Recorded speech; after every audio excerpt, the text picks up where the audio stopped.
This is part 3 of my series on one type of tear, the androgyne.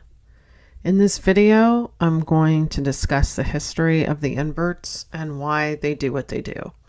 And once again, as I mentioned in my previous videos, we can find the origins in Babylon, and more specifically, the Kabbalah. In my previous videos, I discussed Kabbalah, and that they are a collection of books written by Jews based in esoteric knowledge and sorcery. And I believe when the Israelites were held captive in Babylon, they were heavily influenced by this satanic religion.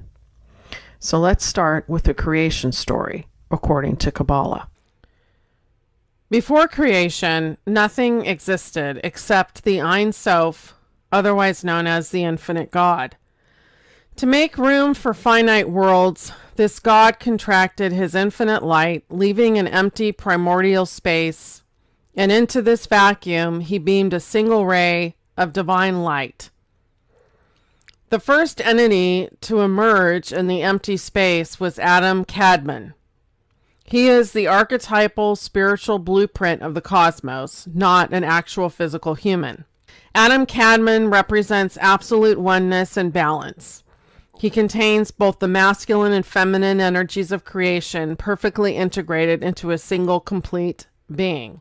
Highly potent, he has blinding light emanating from his eyes, ears, nose, and mouth to begin structuring the universe. To contain this intense light, God created vessels. These vessels represent the Sephirah, as in the Sephirah tree I've mentioned in previous videos.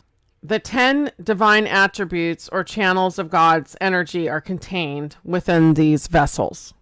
The cosmic crisis occurred because the first vessels were unstable and isolated from one another. The lower vessels could not handle this immense unmediated light of Adam Kadmon. Like hot glass hit by boiling water, the vessels shattered under the pressure. And so this is where the fall came.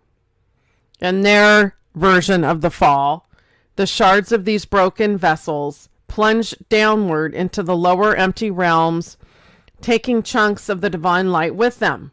The shattering created a fractured, dualistic reality. Millions of holy, living sparks of divine light were trapped in the fallen shards. Because of this shattering, the divine androgyny was fractured. Masculine and feminine energies became separated, and the world fell into chaos.